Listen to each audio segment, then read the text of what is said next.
You only get one chance to make a first impression, and in wrestling, a bad debut can hurt, or in some cases, destroy someone's entire career. This first one didn't ruin a career, but it was embarrassing, and that's number 10, Matt Sidell. At All Out 2020, AEW fans witnessed the debut of Matt Sidell, formerly known as Evan Bourne in WWE. Sidell was supposed to enter the Casino Battle Royale match with a big impact, and well, he technically did.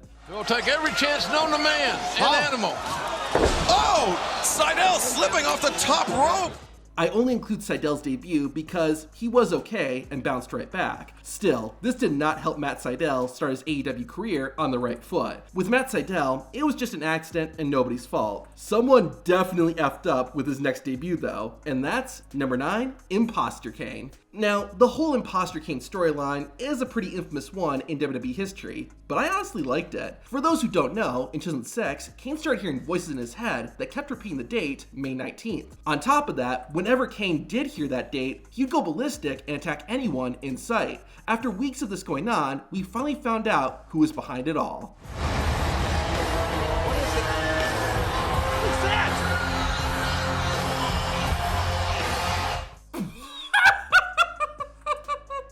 Yes, that is real. While it was awesome hearing the old Kane entrance music and seeing the original costume, it was ruined by that goofy wig he wore. I guess it was a bad hair day in hell. Now, the wig was fixed for later appearances, but like I said earlier, you only get one shot at making a first impression. It's not too surprising then that fans did not care when the two Kanes fought each other, and even less surprising that WWE got rid of the Impostor Kane almost as soon as he debuted. Give WWE credit though, at least they made the Impostor Kane look strong.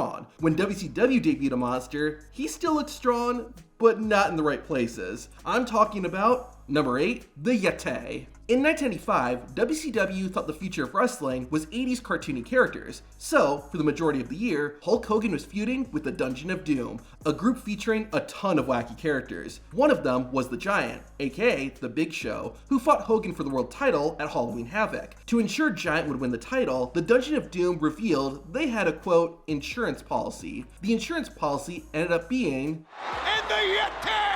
Even though he was called the Yeti, he looked more like a mummy, but that's not what earns him a spot on this list. Hogan and the Giant's match ended in a disqualification, and the Dungeon of Doom was laying a beatdown on the Hulkster. To finish the job, the Yeti made his debut and joined the Giant in bear-hugging Hulk Hogan. However, it looked really awkward. I think we might have to censor this. Not only was the bear hug weird, but the Yeti himself was, well, just look at him. He looks like a bad Halloween costume. WCW realized their mistake and immediately had the Yeti change his costume. Now, he was a ninja.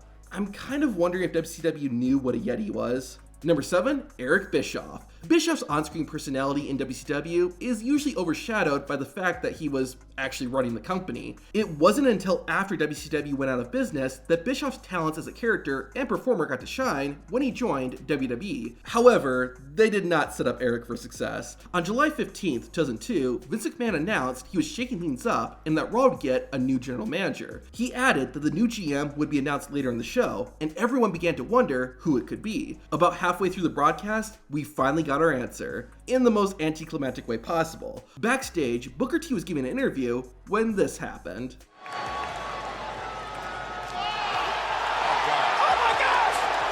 Yep, that's how it was done. Now, I understand why WWE did it. After this, WWE went to a commercial break, so the sudden reveal of Eric Bischoff was a great way to keep viewers watching. Still, that does not excuse what a lame debut this was. Sure, Eric Bischoff wasn't a wrestler, but he was actually trying to put WWE out of business, and he came pretty close to doing it too. Even when Vince McMahon announced Bischoff as the new general manager, it did not have the hype that a moment like this should have had. Despite the awful debut, Eric Bischoff's run as Raw general manager ended up being pretty great. But think of how much more impactful it would have been had we not seen Bischoff before Vince McMahon introduced him. Number 6, Braden Walker. Now here's a wrestler whose WWE career was over before it had even begun. Chris Harris got his start in wrestling in WCW, but really made a name for himself in TNA. He was part of the company during its formative years and rose to fame when he and James Storm formed America's Most Wanted. However, in January 2008, Harris was released from his TNA contract. Just weeks later though, WWE swooped in and signed Christopher Harris. Despite WWE's eagerness, the ex-TNA star wouldn't debut until July 2008. On ECW, Armando Estrada was was looking to secure a contract. He asked general manager Teddy Long for an opportunity, so Long put Estrada in a match against a debuting... Knock, knock. Who's there? Braden Walker.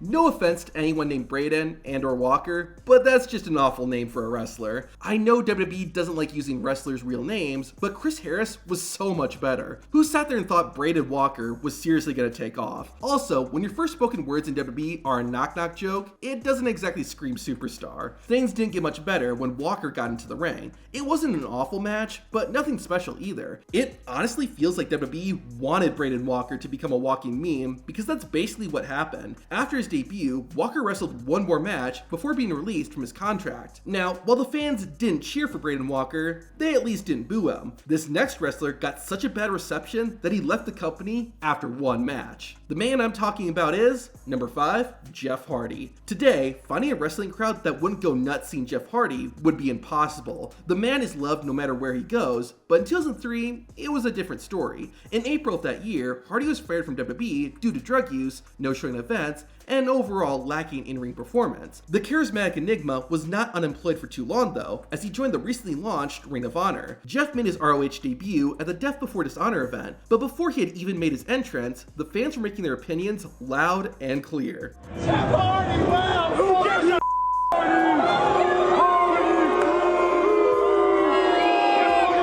Things only got worse when Jeff Hardy came out, although he wasn't the same Jeff fans had seen in WWE. Instead, Hardy was wearing his Will-O-the-Wisp attire, a character he had created prior to his WWE debut. The look did not matter though, as the crowd could not be more irate seeing Jeff Hardy in Ring of Honor.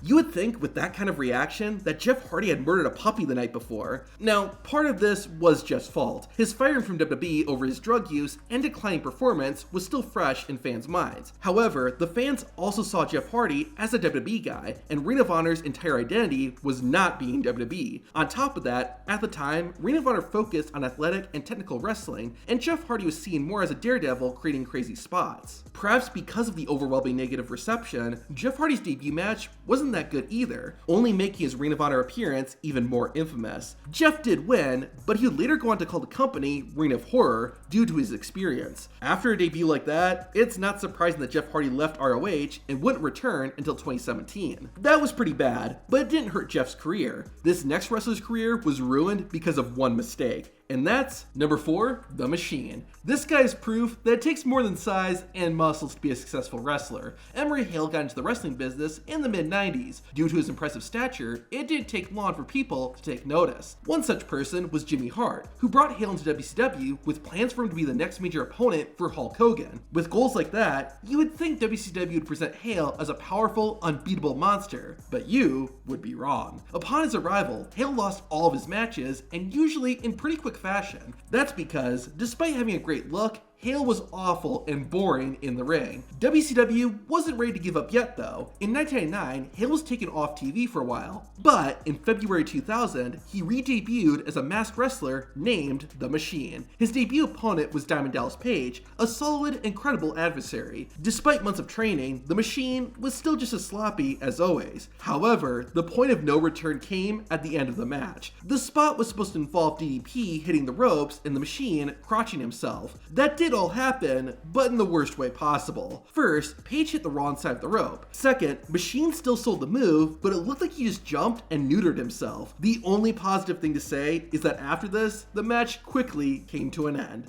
All the debuts we've seen so far have been bad, but this was on a different level. It was so awful that WCW immediately had Emery take off the mask and start wrestling as Hale, but it still wasn't enough to save his career. But it wasn't just newcomers that WCW ruined, it was legends too. I'm talking about number 3, Bret Hart. In late 1997, Bret Hart was the hottest wrestler on the planet, and here's why. At Survivor Series that year, Bret Hart had his final WWE match before leaving to go to their rival, WCW. Bret walked into the match as WWE champion to face the challenger, Shawn Michaels. Normally in this situation, Bret Hart would lose the title, but he refused to. This was due to Michaels being an unprofessional jerk backstage, and since Bret Hart had reasonable creative control, he decided to use his authority. However, Vince McMahon was worried that Bret would take the WWE title with him to WCW, similar to what the WWE Women's Champion Medusa had done nearly 2 years earlier. This led to the infamous Montreal Screwjob. In the middle of Bret and Shawn's match, Vince McMahon told the referee to ring the bell as soon as Michaels locked in the sharpshooter. Going off script and witnessing real backstage drama on TV is why this moment is still talked about to this day. So imagine how crazy this was in '97. I say all this to show just how much attention and interest was on Bret Hart ahead of his WCW debut. World Championship Wrestling had a golden opportunity, and it's not like they didn't know how to handle it. When Kevin Nash and Scott Hall left WWE, WCW used that to create the NWO, which single-handedly allowed WCW to beat WWE in the TV ratings for 83 weeks. So how would WCW debut Bret Hart?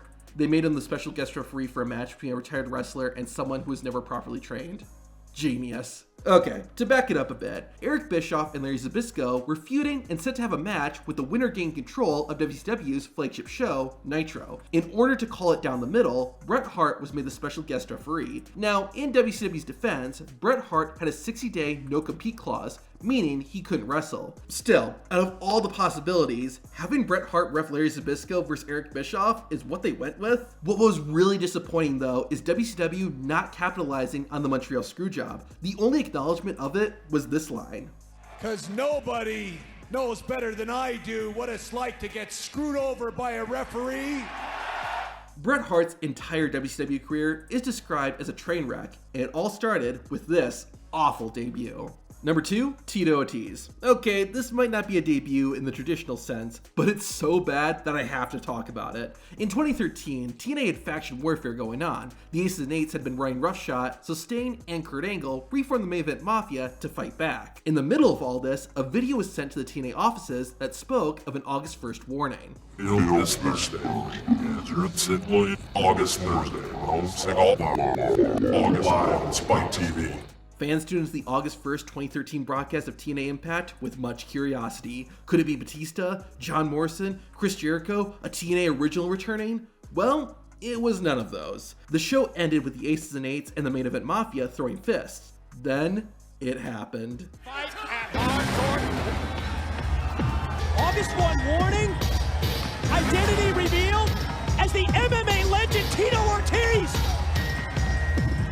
That clip of Mr. Anderson sums it up best. It was absolute crickets in the arena. Tito Ortiz had done almost nothing in wrestling. What did TNA expect? You can put anyone else in Ortiz's place, and they would have gotten more of a reaction than he did. Now here's the real kicker. The reason Tito Ortiz came to TNA was to generate hype for his fight against Rampage Jackson, who had already debuted in TNA. However, the fight never ended up happening, making Ortiz's debut an embarrassing, pointless moment. Now before I reveal number 1, here are a few other debuts that didn't make the list. After weeks of hype, Sin Cara made his WWE debut, rushing towards the ring and sending the United States champion Sheamus packing. That almost didn't happen though, as Sin Cara's first obstacle was just trying to get into the ring. When it happened, it seemed to be just a little one-time slip-up. Little did we know how much worse it was gonna be. In March 2010, Sting was sent out to the ring to face a surprise opponent. The surprise ended up being a debuting Rob Van Dam. RVD's TNA debut started out strong as he defeated the Icon in 10 seconds. However, that hype was quickly diminished when Sting spent the next several minutes beating the life out of Van Dam. Way to make RVD look strong during his first night in the company. In 1996, Razor Ramon, aka Scott Hall, and Diesel, aka Kevin Nash, left WWE for WCW. A few months later, however, Jim Ross announced that he had brought Ramon and Diesel back to the WWE. This led to the infamous fake Razor and fake Diesel. Depending on how you look at it, this could either be a return or a debut, but either way,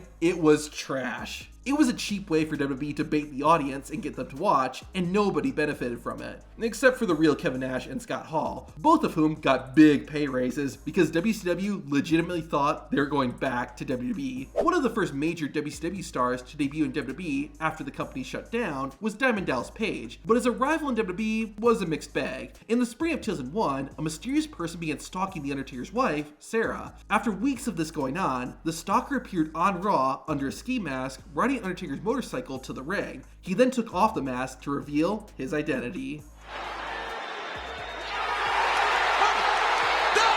Now, the entire DDP stalking The Undertaker's wife was a pretty bad storyline, but if we're just looking at Page's debut, which we are, it's not bad. The crowd's reaction when he took off the mask was great, and DDP's reason for stalking The Undertaker's wife made sense. He wanted to make a name for himself by going after a legend, and what better way to do that than to target the man's wife? Ultimately, the way the storyline went made DDP look like an idiot, but I can't say his debut was bad. The Big Show made his WWE debut in a big way by interfering during a steel cage match between Stone Cold Steve Austin and Vince McMahon. The Giant manhandled Austin, but in doing so, he accidentally threw him out of the cage and allowed Stone Cold to win. You could argue this made Big Show look really strong, and sure, but to me, it just made him look kind of dumb and took away from what should have been a powerful debut. Alright, it's time. The #1 worst wrestling debut of all time is the Shockmaster. I told you. Oh, God. When that's how your debut goes, you gotta look at a different career path. Now, a bad debut is one thing, but what about a bad return? To see the worst WWE returns of all time, watch this video.